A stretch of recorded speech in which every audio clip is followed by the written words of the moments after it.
everybody. So I'm just like surfing around the internet and the attorney portal of the, there's an objection to Britney's termination petition.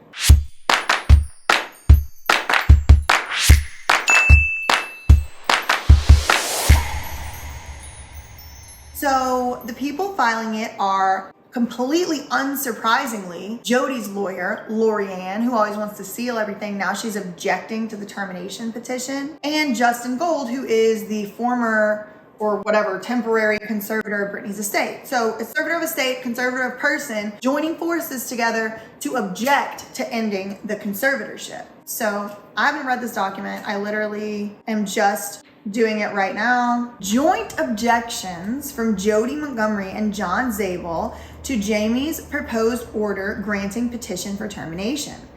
John Zabel as former temporary conservator of the estate of Britney Spears and Jodi Montgomery as former temporary conservator of the person of Britney Spears jointly present their objections to the incorrect, grossly misleading, and procedurally improper proposed order submitted by Jamie on November 17th, 2021.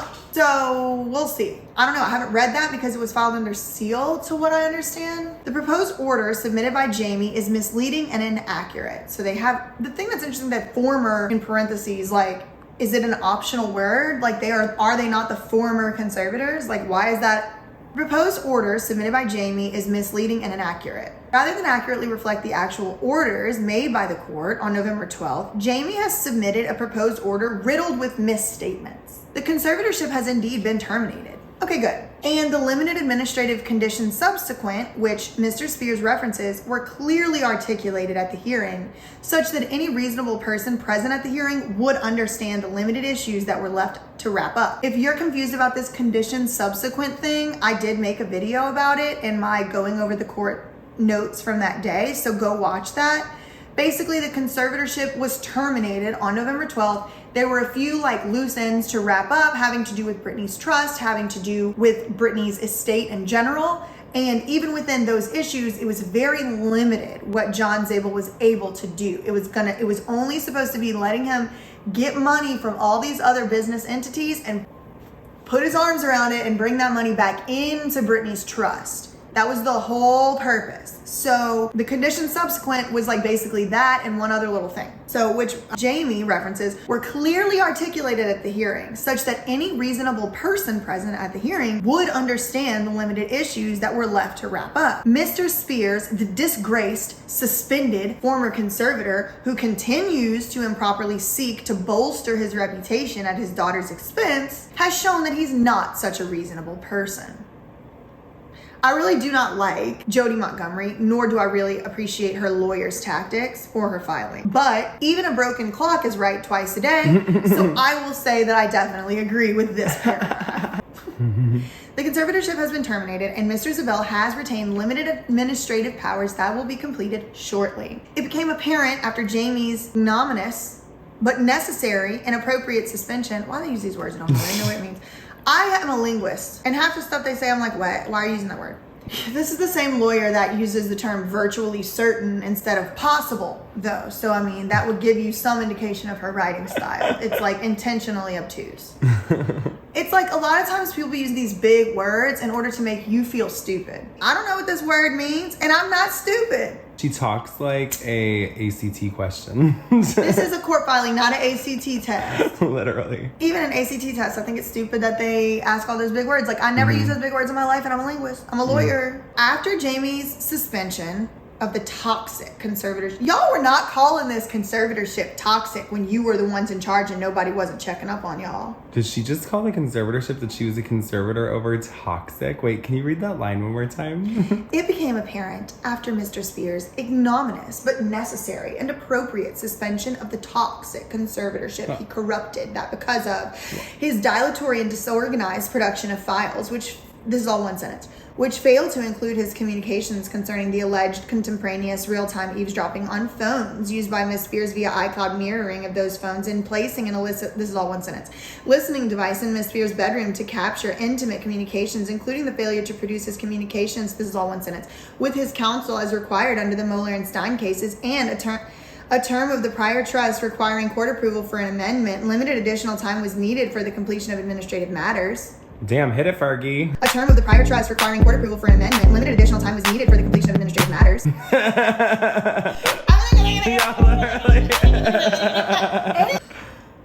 I don't know what the hell she's saying. Let me try to parse through this. So after Jamie got suspended from a conservatorship that he corrupted, baby, y'all all corrupt. And if he corrupted it, wasn't he the first conservator? So it was corrupted in 2008. And when did Jodi join? Did she join in 2008? That's so amazing. She's been a conservator for 13 years. How amazing. Lorianne. Lorianne. It's enough, girl. Brittany thinks you've exploited her life enough, bitch. Leave her alone. I think you've done a pretty good enough job exploiting Brittany's life. She would like it to be public. Literally, she would like it to be public. I know. These people make me feel dirty. They Like, make how me feel can dirty you too. do this? Like, they're sitting here playing like, ha ha ha ha, with court filings. Like, this is a human trafficking case. And you're like, that Jamie corrupted. Bitch, this conservatorship been corrupted since y'all lied and said she had dementia. That Jamie corrupted.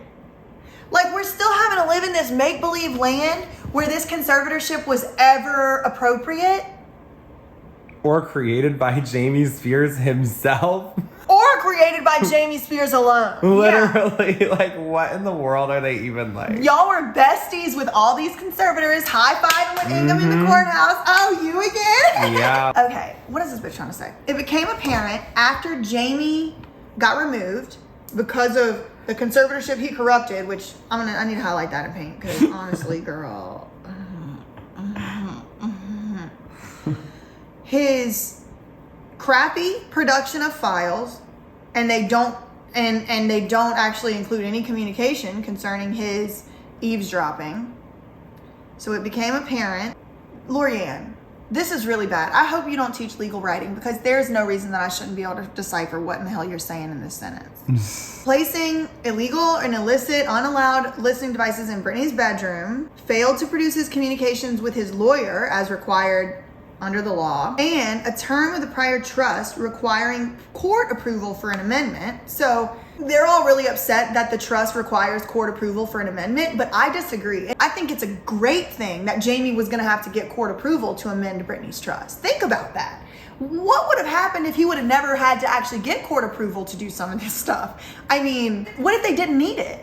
They could have amended it and done anything with it. I mean, they did anything with it anyway, but you know what I mean? Like, additional time was needed to complete the administrative matters. Consequently, or sort of like as a result, at the hearing, it was ordered that Mr. Zabel would retain the power to maintain the pending petition for a substituted judgment that had been filed before the hearing, and it's currently set to be heard on December 8th, and to transfer the former conservatorship assets to the new trust, like I described earlier. These powers were also necessary because Mr. Spears had planted a term in Brittany's prior estate planning documents, which would have kept her unnecessarily tethered to the court in order to make basic estate planning changes for herself. Their counter argument is, yeah, but not only would Jamie have to have gotten court approval to make changes, Brittany herself now needs court approval to make changes to her own trust. And that's just not cool, Jodi. You know what I mean? So fair. But my counter argument to that is they never planned for Brittany to make decisions for her own trust. They were planning for her to die in a conservatorship.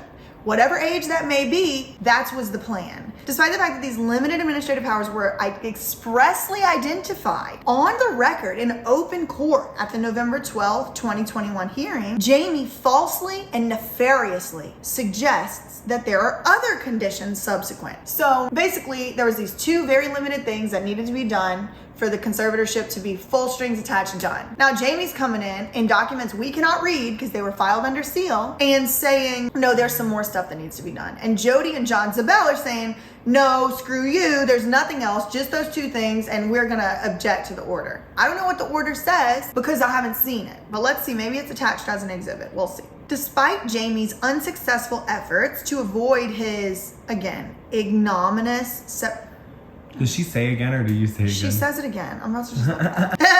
It's actually a good word. Deserving or causing public disgrace or shame. I don't mind that. Deserving or causing public disgrace or shame. He is ignominious. I still think it's a completely unnecessary word to have used. But like, girl, I agree.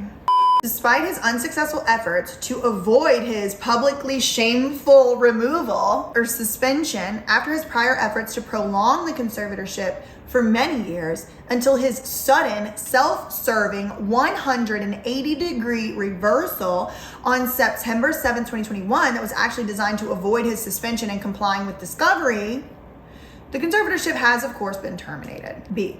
No care plan was either ordered or suggested to be filed. And indeed, there was no need for a care plan since the conservatorship of the person has already been terminated. The proposed order submitted by Mr. Spears inaccurately states, subject to conditions subsequent regarding the transition and future care plan for conservatee Brittany Jean Spears that are the subject of the papers to be filed by John Zabel as temporary conservator of the estate and Jodi Montgomery.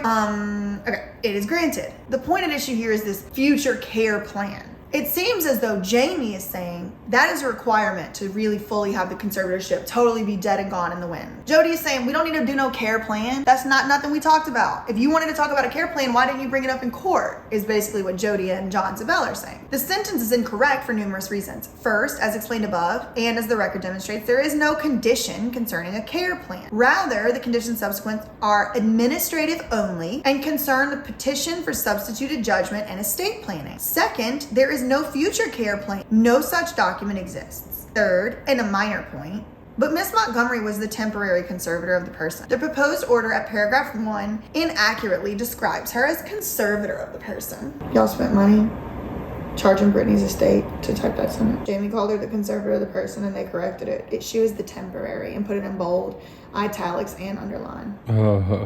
This is where we've gotten in this case. He said conservator instead of temporary. Girl. And now I had to waste my time and my hours, moments of my life. I'm never gonna get back. Y'all to tiff about if it's temporary or conservator. C. Other inaccuracies. The proposed order is replete with other inaccuracies requiring correction. Page 1, line 8 should read former and now...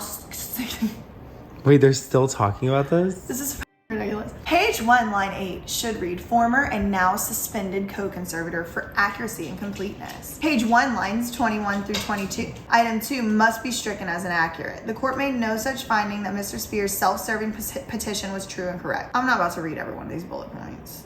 Apparently she's acting like she's his second grade Secretary. teacher. What the fuck? She's editing his progress report. No matter how hard he tries to rewrite history, avoid discovery and his deposition, and avoid the implication of his faithless actions as conservator, Mr. Spears cannot avoid the stigma and implications of being a disgraced, suspended conservator.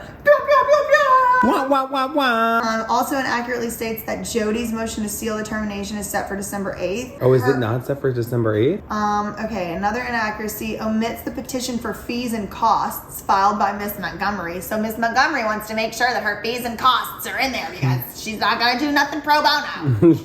The proposed order violates California rules of court. Baby, y'all don't know the California rules of court. It is so obvious to me by now. Y'all don't know how the Constitution works. And you don't know the California rules of court and how they work. Because if you did, you wouldn't be doing some of the stuff you've been doing, in particular your sealing order. Most of the law that you rely on just doesn't actually support the legal argument you're making.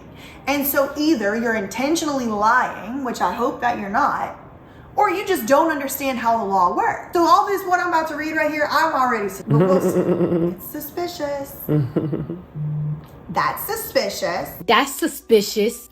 That's weird. Implicitly admitting that his proposed order was improper, Mr. Spears failed to even try to comply with the California Rules of Court 3.131. The rule requires that Mr. Spears, before submitting any order to the court, serve a proposed order for approval as conforming to the court's order. After service, the parties must notify Mr. Spears within 5 days of any reasons for disapproval. According to California Rules of Court 3.1312b, Mr. Spears was required to wait 5 days after service to submit the proposed order. Along with such submission, a summary of any responses, Mr. Spears simply failed to comply with any part of this rule. He submitted the order without serving it on any of the parties or seeking any input from the parties. So I don't know if this is true or not, because this lady doesn't really know how to interpret the law for the most part, in my experience from what I've read. But if she is right on this one time, like a broken clock, then what she's saying is there's a rule in the court that whenever a party writes an order. So what happened? Like, courts don't actually write their own orders for the most part. Usually a party in the case who's asking the court to do the thing writes the order and leaves the judge's signature line blank, and then sends it to the court and says, look, this is my order I made for you, judge, your honor, whatever. If you agree, if this is what you had actually said you wanted to sign